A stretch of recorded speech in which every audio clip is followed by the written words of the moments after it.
திருப்பதி ஏழுமலையான் கருவறையில் நடக்கக்கூடிய பல அதிசயங்களை பற்றி தான் இன்றைக்கி நம்ம அந்த வீடியோவில் தெரிஞ்சுக்க போகிறோம். ஆந்திர மாநிலத்தில் சித்தூர் மாவட்டத்தில் திருமலையில் அமைந்திருக்கக்கூடிய பிரசித்தி பெற்ற திருப்பதி வெங்கடாஜலபதி கோவில் இருக்குது. உலகில் மிக முக்கியமான ஆன்மீக தலம், கலியுகத்தின் வைகுண்டமாக போற்றப்படும் இந்த தலம் திருமலை திருப்பதி தேவஸ்தானத்தால் நிர்வகிக்கப்பட்டிருக்கு. ஏழுமலையான் பக்தர்களுடைய குறைகளை தீர்த்து அருள்பாலிக்கும் பெருமாள். திருப்பதி என்பது அடிவார பகுதியும், திருமலை என்பது 7 மலைகளின் உச்சி கோவிலில் அமைந்திருக்கக்கூடிய பகுதியை குறிக்கிறது. இந்த கோவில் கிபி 300 ஆண்டுகளுக்கு முன்பு கட்டப்பட்டதாக சொல்லப்படுது. திருப்பதி ஏழுமலையான் பற்றியும், திருப்பதி ஏழுமலையான் கோவிலுக்கு செல்லக்கூடாத குறிப்பிட்ட சில ராசிகளை பற்றியும் தெரிஞ்சுக்கலாம். வீடியோ ரொம்பவே பயனுள்ளதாக இருக்கும். வீடியோவை கடைசி வரைக்கும் ஸ்கிப் பண்ணாமல் பாருங்கள். நம்ம சேனலை நீங்கள் இன்னும் சப்ஸ்கிரைப் பண்ணலைன்னா மறக்காமல் சப்ஸ்கிரைப் பண்ணிவிடுங்க. உங்களுக்கு திருப்பதி ஏழுமலையான் பிடிக்கும் அப்படின்னா திருப்பதி ஏழுமலையானுக்கு போற்றி அப்படின்னு சொல்லிட்டு மறக்காமல் கமெண்ட் பண்ணுங்கள். வாங்க வீடியோக்குள்ளே போகலாம்.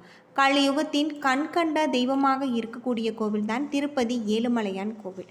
இந்த கோவிலுக்கு அருள்பாலிப்பது கூட ஒரு உன்னதமான நிகழ்வு அப்படின்னே சொல்லலாம். பல்வேறு சிறப்புகளை கொண்டிருக்கக்கூடிய வகையில் பிரமிக்க வைக்கக்கூடிய அதிசயங்களை கொண்டிருக்கக்கூடிய கோவில் தான் திருப்பதி ஏழுமலையான். அது மட்டும் இல்லாமல் இதனுடைய கருவறையில் மறைந்திருக்கக்கூடிய பல அதிசயங்களை பற்றி நாம் முழுமையாக தெரிஞ்சுக்கலாம். திருப்பதி ஏழுமலையான் கோவில் பல்வேறு சிறப்புகளை கொண்டிருக்கக்கூடிய வகையில் இருக்குது. அது மட்டும் இல்லாமல் திருப்பதி சென்று வந்தால் நம்முடைய வாழ்க்கையில் திருப்பம் ஏற்படும் என்று சொல்லுவாங்க. திருப்பதி ஏழுமலையான் கலியுகத்தின் கண்கண்ட தெய்வமாக விளங்கக்கூடியவர். கலியுகத்தில் தன்னை நம்பும் பக்தர்களுடைய வாழ்க்கையில் பல அதிசயங்களையும் அற்புதங்களையும் ஏற்படுத்தக்கூடியவர். திருப்பதிக்கு சென்று வருபவர்களுடைய வாழ்க்கையில் நிச்சயம் மாற்றம் வருவது இப்பொழுதுமே பலர் கண்கூடவே கண்டறிந்து பார்த்து வராங்க.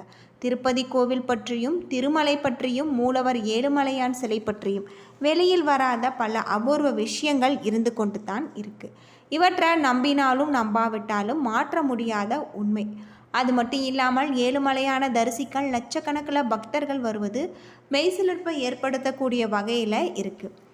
உலகில் பணக்கார கடவுளாகவும் தினமும் ஆயிரக்கணக்கான பக்தர்கள் தரிசி செல்லக்கூடிய கடவுளாகவும் இருக்கக்கூடியவர் தான் திருமலை திருப்பதி ஏழுமலையான். திருப்பதி சென்று வந்தால் திருப்பம் வரும், கேட்டது கொடுக்கும் கலியுக தெய்வம் என பெருமாளின் மகிமைகள் பற்றி பலருக்குமே தெரியும். பலருமே இதை வாழ்க்கையில் உணர்ந்திருப்பாங்க. ஆனால் திருப்பதி கோவில் பற்றி மட்டுமல்லாமல் ஏழுமலையான் பற்றியும் வெளிவராத பல அதிசயங்கள் இருக்குது அப்படின்னு சொல்லப்படுது. ஏழுமலையானின் மகிமைகள் மட்டுமல்ல, அவருடைய கோவில் பற்றிய தகவல்கள் நிச்சயம் அனைவருக்குமே ஆச்சரியத்தை தரக்கூடியதாக இருக்குது.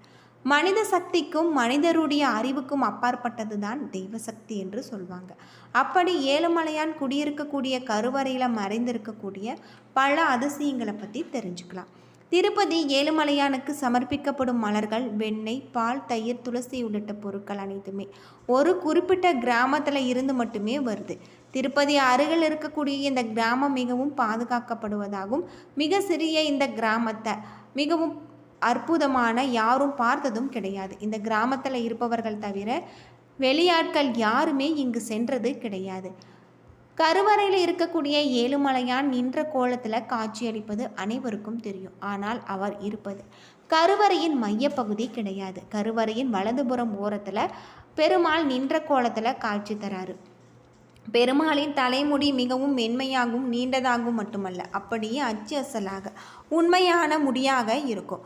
ஒருமுறை சீனிவாச பெருமாளுக்கு காயம் ஏற்பட்ட போது காந்தர்வ இளவரசியான நீலாதேவி தனது முடியின் ஒரு பகுதியை எடுத்து இதை வைத்து காயத்திற்கு பெருமாளிடம் கட்டும் போடும்படி வேண்டியிருக்காங்க. அவளது அன்பு கண்டு மகிழ்ந்து அதை ஏற்றுக்கொண்டார் பெருமாள். அன்று முதல் திருமலைக்கு வரக்கூடிய பக்தர்கள் தங்களுடைய வேண்டுதல்கள் நிறைவேற வேண்டும் என்றும் வேண்டுதல்கள் நிறைவேற்றிவிட்டு பிறகு மொட்டை போடும் பழக்கத்தை பின்பற்றியிருக்காங்க. பெருமாளின் விக்கிரகத்துக்கு அருகில் காதை வைத்து கேட்டார். ஓயாத அலை ஓசை கேட்கும். இது நம்ப முடியாததாக இருந்தாலுமே உண்மை இதுதான்.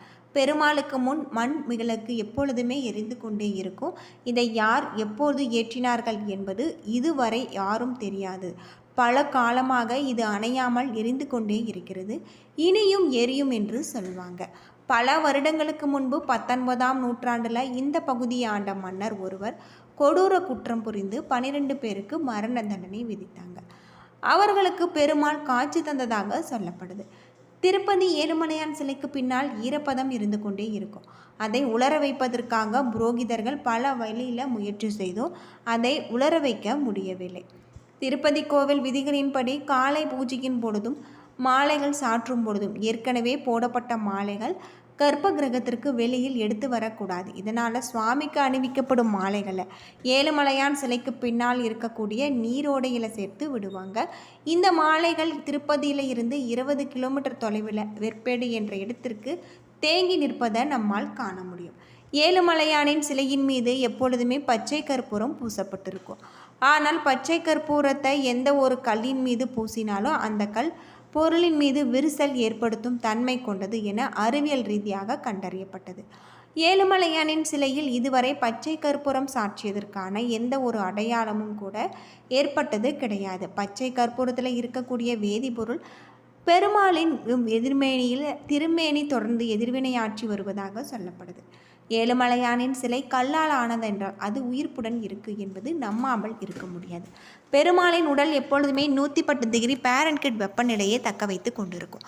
திருமலை 3000 அடி உயரத்தில் அமைஞ்சிருப்பதால் குளிர்ச்சி நிலவக்கூடியதாகும். இருந்தாலுமே ஏழுமலையானின் உடல் மட்டுமே 110 டிகிரி வெப்பநிலையில் சூடாக இருக்கும். ஒவ்வொரு நாளுமே காலையில் அபிஷேகம் முடிந்த பிறகு ஏழுமலையானின் திருமேனியின் மீது வியர்வை துளிகள் காணப்படுவது. பட்டு துணி கொண்டு அதை துடைத்து எடுப்பாங்க. வியாழக்கிழமை என்று அபிஷேகத்திற்காக நகைகளை கலட்டும் போது நகைகள் சூடாக இருக்கும் அப்படின்னும் சொல்லப்படுது. தமிழகத்தில் பலருமே திருப்பதி ஏழுமலையான குலதெய்வமாக வணங்கி வராங்க. அப்படி இருக்கையில் திருப்பதி வந்தால் மட்டுமே தமிழர்கள் மிகப்பெரிய ஒரு மாற்றத்தை கொண்டு வரக்கூடிய வகையில் திருப்பதி ஏழுமலையான தரிசிப்பதால் நல்ல ஒரு மாற்றம் அவர்களுடைய வாழ்க்கையில் திருப்பம் ஏற்படும் அப்படின்னும் சொல்லப்படுது. திருமலையானுக்கு நெய்வேத்தியமாக தயிர் சாதம் படைக்கப்படுது. அந்த தயிர் சாதத்தை மண் சட்டியில் வைத்து படைக்கிறாங்க. திருப்பதி கோவிலில் வழங்கப்படக்கூடிய லட்டு பிரசாதம் இங்கு பல்வேறு சிறப்புகளை கொண்டு இருக்கக்கூடிய வகையில் இருக்குது. திருப்பதி கோவிலில் ஆனி மாதம் தெலுங்கு வருட பிறப்பு தீபாவளி நாள் என்று 3 முறை இங்கு தர்பார் நடத்தப்படும். ஆனி மாதத்தில் நடைபெறக்கூடிய தர்பாரின் மீது கோவிலில் முடிந்த வரை இங்கு வரவு செலவு கணக்குகள் ஏழுமலையானிடம் சமர்ப்பிக்கப்படும். ஏழுமலையானின் ஒப்புதல் பெற்றதாக பாவித்து கோவில் அதிகாரிகள் அர்ச்சகர்கள் புதிதாக பதவி பிரமாணம் செய்வாங்க அப்படின்னு சொல்லப்படுது.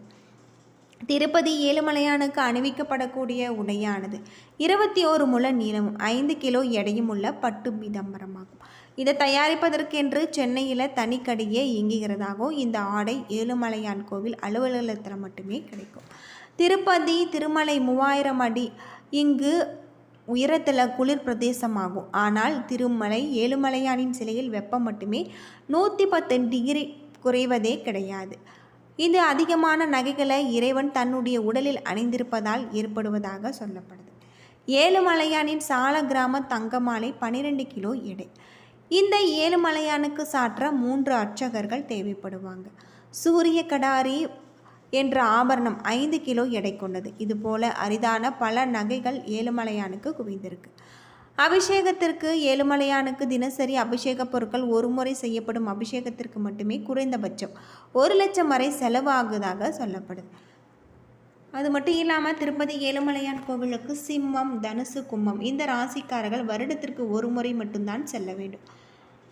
அடிக்கடி செல்வதால் இவர்களுடைய பொருளாதார நிலையில் பல மாற்றம் ஏற்படும் அப்படின்னு சொல்லப்படுது. ஏழுமலையான இவர்கள் வருடத்திற்கு ஒரு முறை சென்று தரிசித்து வருவதன் மூலம் பல மாற்றங்களை இவர்களால் உணர முடியும். என்ன நண்பர்களே, இந்த வீடியோ உங்களுக்கு பயனுள்ள ஒரு தகவலை தந்திருக்கும்னு நினைக்கிறேன்.